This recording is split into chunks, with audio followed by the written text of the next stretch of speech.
Hello everyone and welcome back to my channel. My name is Ciarra, and as I always say, if you do not like what I say, how I say it, or why I say it, then please do feel free to click off this video and go about the rest of your day in peace. I wanted to start off by saying a huge thank you to the overwhelming positive and supportive response you all gave to my last video in this style.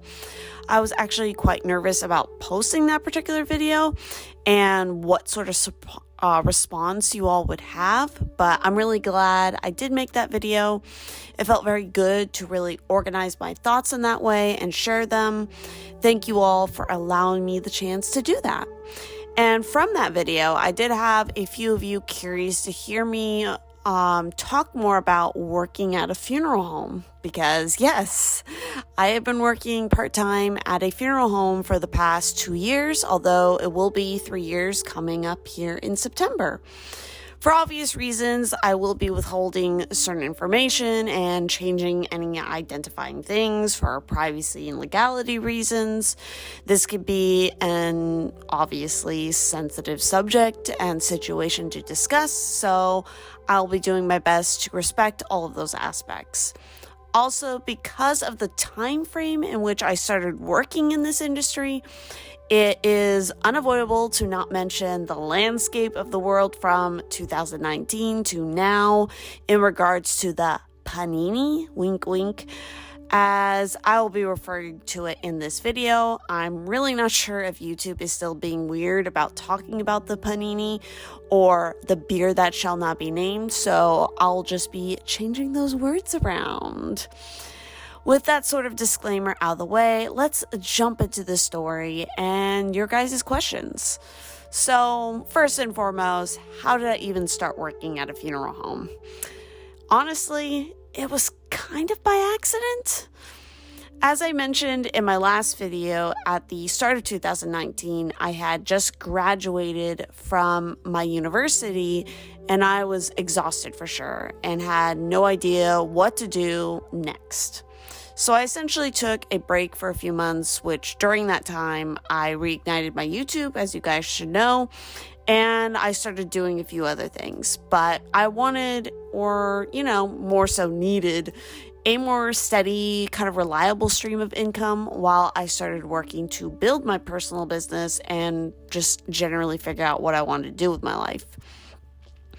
I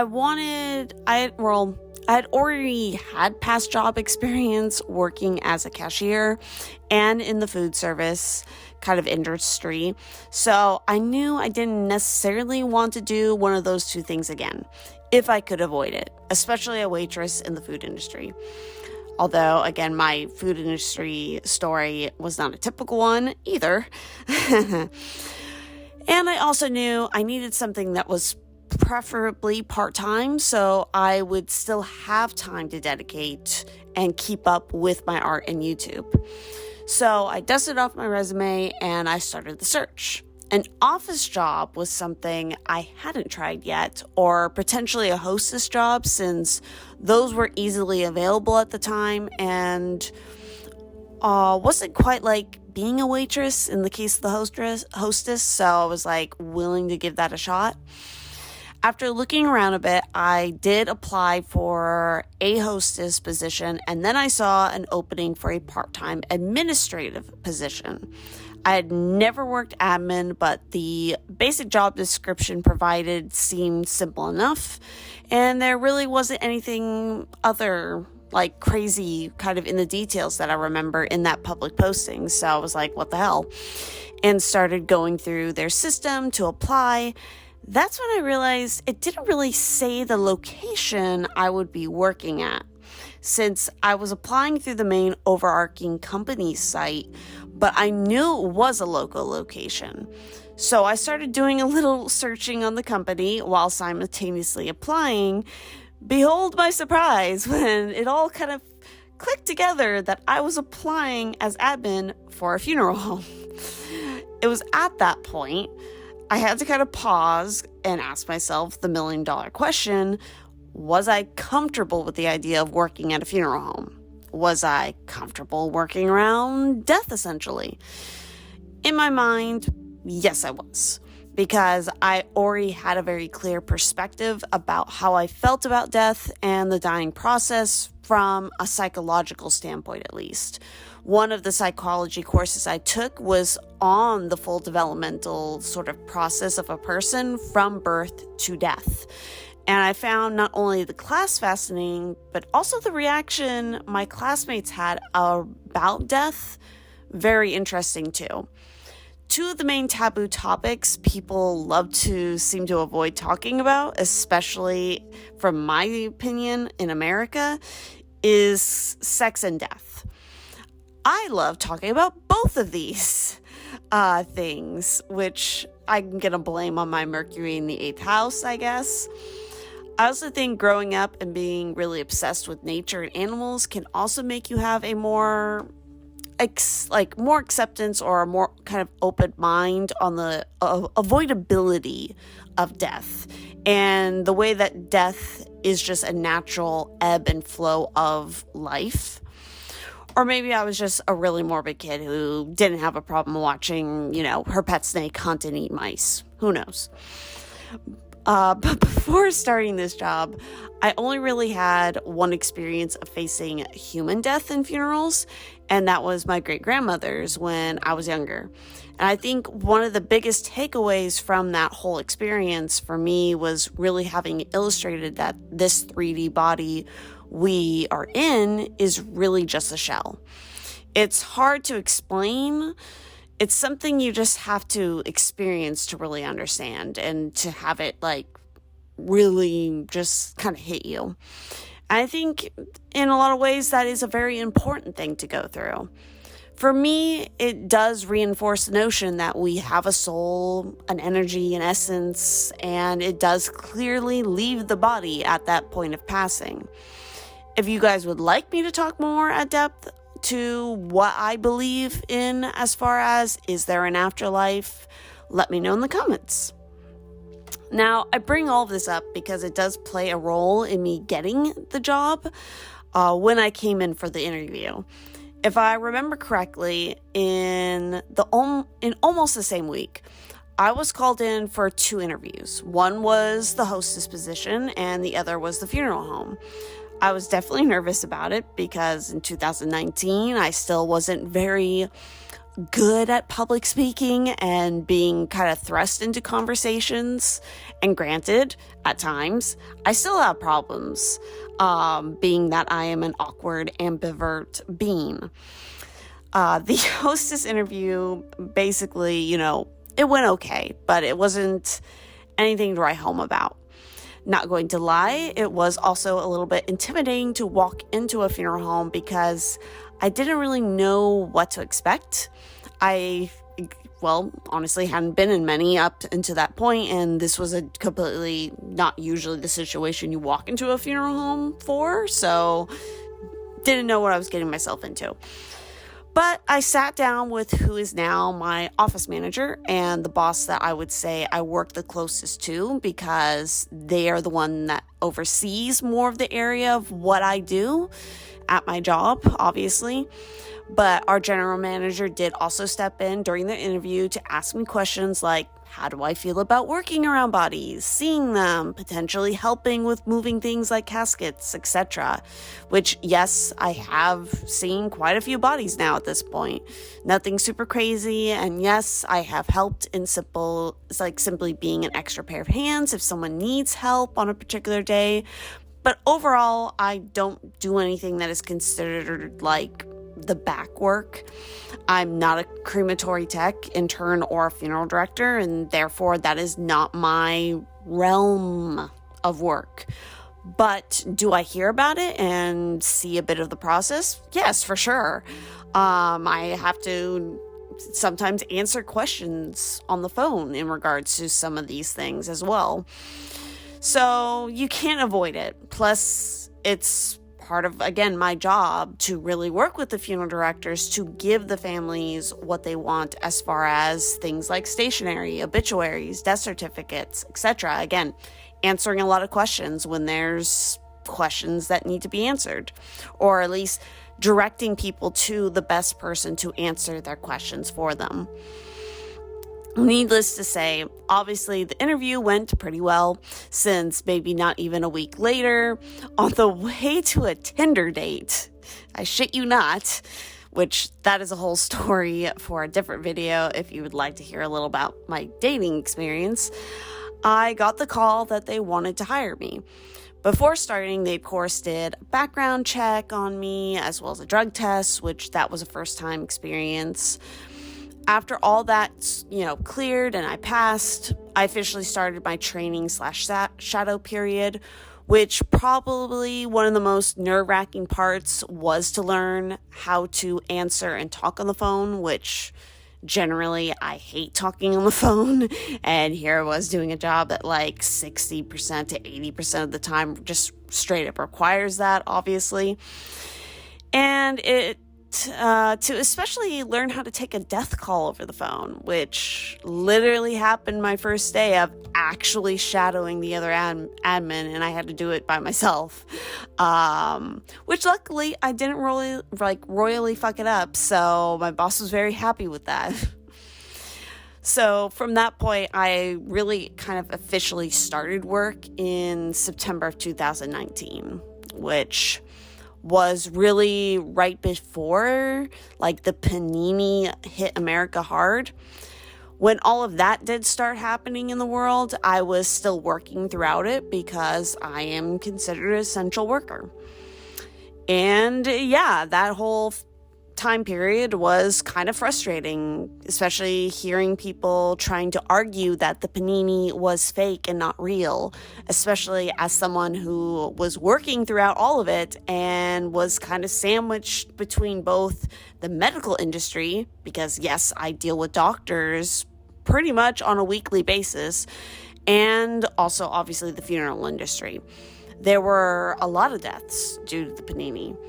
And it's still very much a real thing. Funeral homes all over the country were essentially swamped at that time and were in desperate need of help to manage everything that was happening.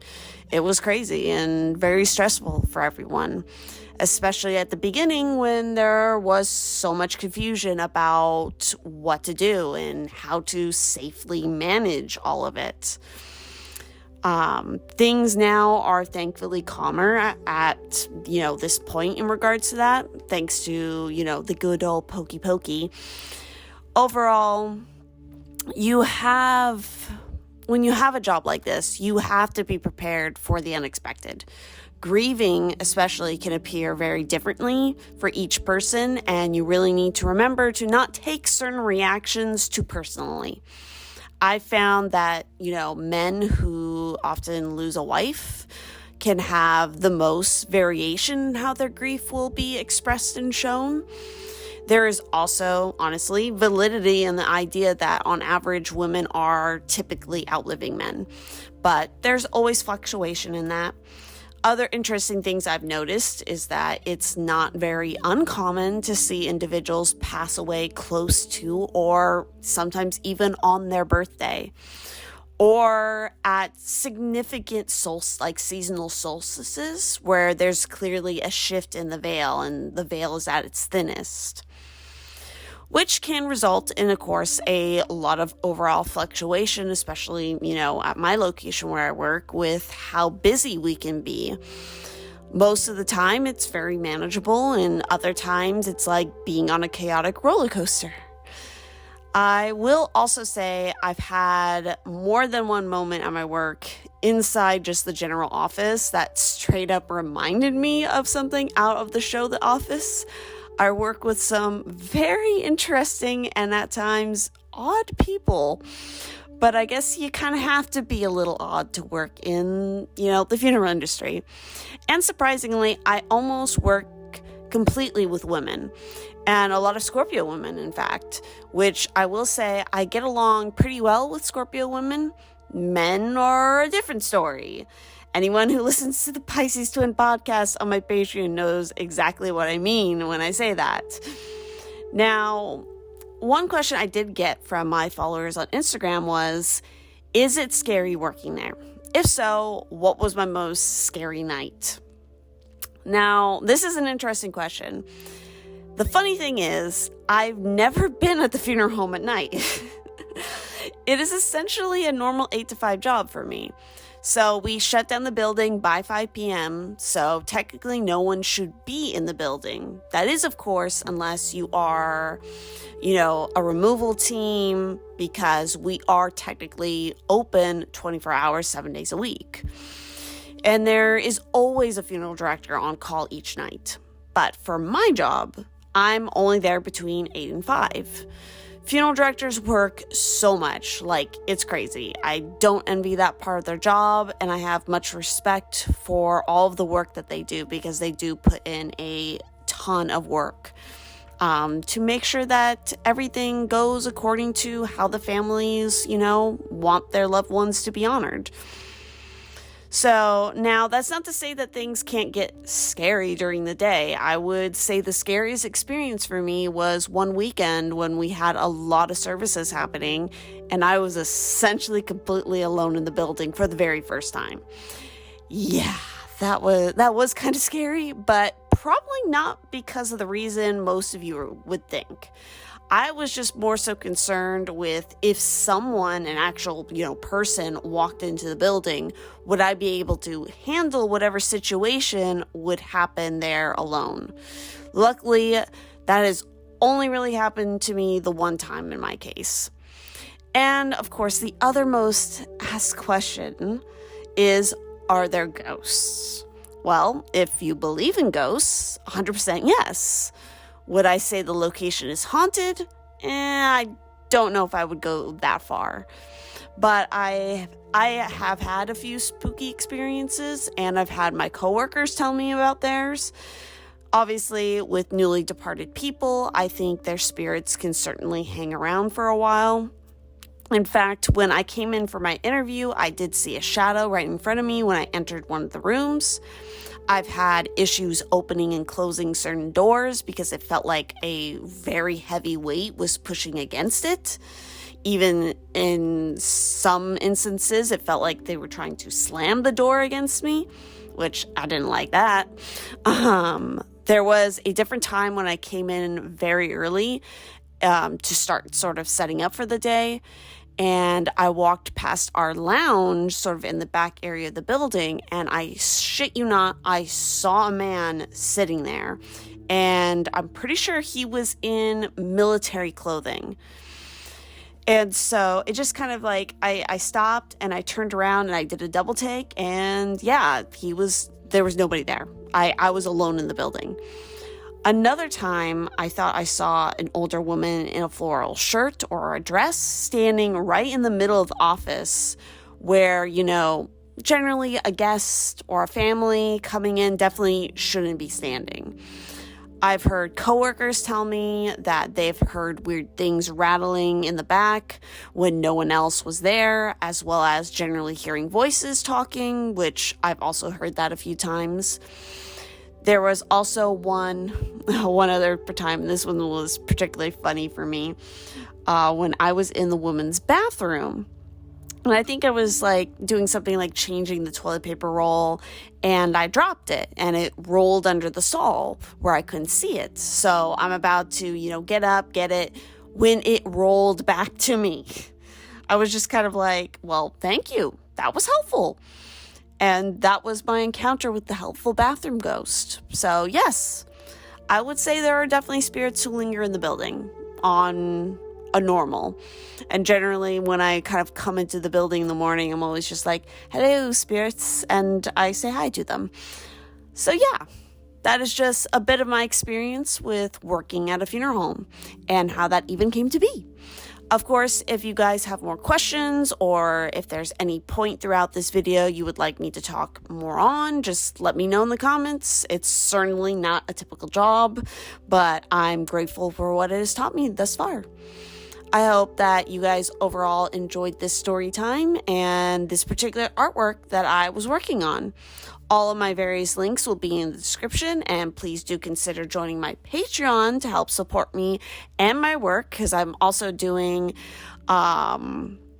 monthly prints and stickers over on my Patreon. So if you guys would like to get involved and start collecting some of my artwork, definitely do check that out.